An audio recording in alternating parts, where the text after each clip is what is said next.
और गाय तो थूथू दिए दिस তোর মেয়ের গায়েও তো থুতু দিয়ে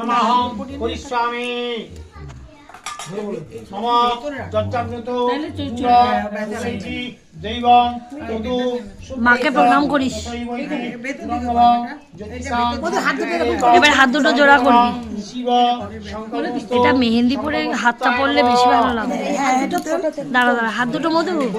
হাত দুটো জোড়া করে সবাই